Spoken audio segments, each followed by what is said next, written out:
Welcome to guys kitchen. இன்னைக்கு நம்ம சேனல்ல ஒரு சைவ கோலா உருண்டை எப்படி செய்யறதுங்கிறத பார்க்க போறோம். இது வந்து நான்வெஜ் சாப்பிட முடியாத சமயத்துல நான்வெஜ்ஜை மிஸ் பண்றவங்களுக்கு அந்த ஃபிளேவர் அப்படியே கிடைக்கும்.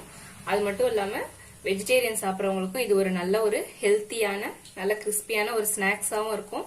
அதே மாதிரி சாப்பாட்டுக்கும் சைட் டிஷ்ஷா யூஸ் பண்ணிக்கலாம். நல்ல டேஸ்டாவும் ஹெல்த்தியாவும் இருக்கும். எப்படி செய்யறதுன்னு வீடியோல ஃபுல்லா பார்க்கலாம். ஃபர்ஸ்ட் ஒரு அரை கப் பொட்டுக்கடலை எடுத்து வச்சிருக்கேன். இதை வந்து தண்ணி சேர்க்காம நல்லா நைஸா பவுடரா அரைச்சிட்டு வந்துடலாம். இதே ஜார்ல ஒரு அரை மூடி தேங்காய் துருவி வச்சிருக்கேன், அதை சேர்த்துக்கலாம். அதோட ஒரு டீஸ்பூன் சோம்பு, 2 சின்ன துண்டு பட்டை, 3 பல் பூண்டு, ஒரு சின்ன துண்டு இஞ்சி, சின்ன வெங்காயம் ஒரு 5-6 பீஸ், காரத்துக்கு 2 பச்சை மிளகாய். இது வந்து இந்த பச்சை மிளகாய் நல்லா காரமா இருக்கும், அதனால நான் 2 மட்டும் சேர்த்துக்கிறேன். உங்களோட காரத்துக்கு தகுந்த மாதிரி கூடவோ குறைச்சோ சேர்த்துக்கோங்க. இது எல்லாத்தையும் தண்ணி சேர்க்காம லைட்டா கொரன்னு அரைச்சிட்டு வந்துடலாம். தேங்காய் மசாலா ஜாமான்லாம் சேர்த்து ரொம்ப நைஸா இல்லாம தண்ணியும் சேர்க்காம இந்த அளவுக்கு லைட்டா கரகரன்னு அரைச்சுக்கிட்டா போதும். ஒரு மிக்சிங் பவுல்ல நல்ல ஒரு பெரிய சைஸ் பீட்ரூட்டை நல்லா கழுவிட்டு துருவி வச்சிருக்கேன். இது வந்து 1/4 கிலோ அளவு. இந்த பீட்ரூட்டோட மற்ற என்னென்ன பொருள் சேர்க்கலான்னு பார்த்துடலாம். இந்த தேங்காய் இதெல்லாம் வந்து கொரகொரப்பா அரைச்சி வச்சிருக்கிறத ஃபர்ஸ்ட் பீட்ரூட்டோட சேர்த்துக்கலாம்.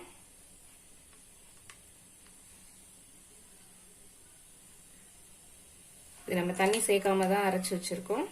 ஏன்னா பீட்ரூட் ஏற்கனவே வந்து அது கழுவிட்டு துருவி வச்சிருக்கிறதுனால அதுலயே வந்து ஈரப்பதம் இருக்கும். அதனால நம்ம எக்ஸ்ட்ரா தண்ணி எதுவும் சேர்க்க வேண்டியதில்லை.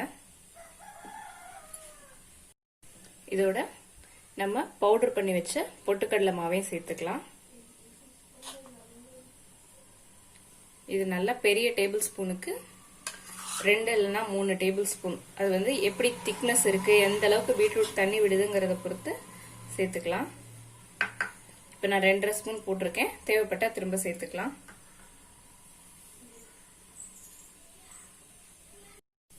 இதோட 1 டேபிள் ஸ்பூன் பச்சரிசி மாவும் சேர்த்துக்கிறேன்.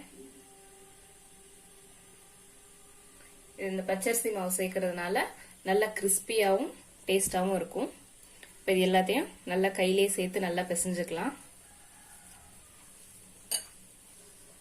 உப்பு வந்து தேவையான அளவு சேர்த்துக்கலாம்.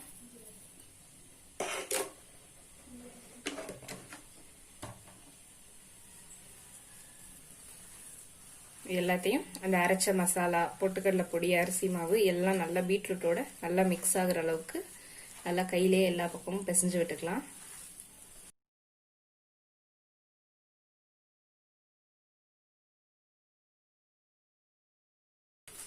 இப்போ இதுல தண்ணியே சேர்க்கல, ஆனா கரெக்டான பதத்துல இருக்கு. இதுவே வந்து நல்ல ஈரப்பதமா இருக்கு.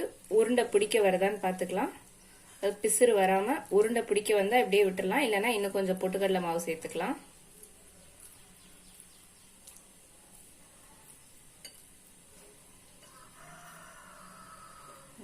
நல்லா பிடிக்க வருது. இதே மாதிரி எல்லா உருண்டையும் செஞ்சு எடுத்துக்கலாம். இப்படி எடுத்த உருண்டையை வந்து ஒரு பிளேட்ல வச்சுக்கலாம். இதே மாதிரி நான் எல்லாத்தையும் உருண்டை பிடிச்சிட்டு வந்துடுறேன்.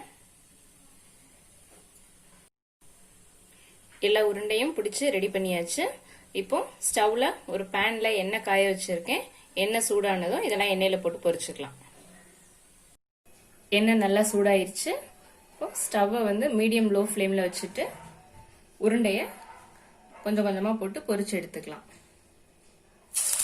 போட்ட உடனே கரண்டி போட்டு பெரட்டி விட்டுறக்கூடாது, உருண்டை உடையும். அதனால கொஞ்சம் நல்லா வெந்ததுக்கு அப்புறம் பெரட்டி விட்டுக்கலாம்.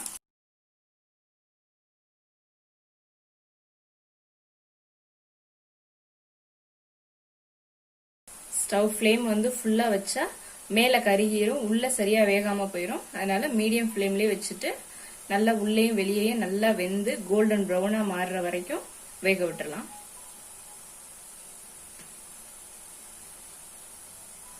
கோலா உருண்டையெல்லாம் ஓரளவு நல்லா வெந்து எண்ணெய் கொதிக்கிறது கொஞ்சம் அடங்க ஆரம்பிச்சிருச்சு. இப்ப லைட்டா பெரட்டி விட்டுக்கலாம். இன்னும் அந்த ரோஸ் கலர் அப்படியே தெரியுது. நல்ல கோல்டன் ப்ரௌனா வர்ற அளவுக்கு கொஞ்சம் நேரம் விட்டுறலாம். இப்படி கொஞ்சம் பெரட்டி பெரட்டி விட்டுட்டோம்னா அடுத்த பக்கமும் நல்லா வெந்துடும்.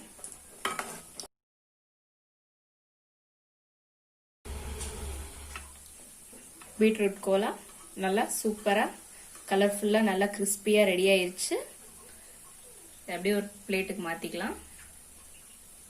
ஈஸியான சிம்பிளான வேலை தான். நல்ல ஒரு ஹெல்த்தியான ஸ்நாக்ஸும் கூட இது.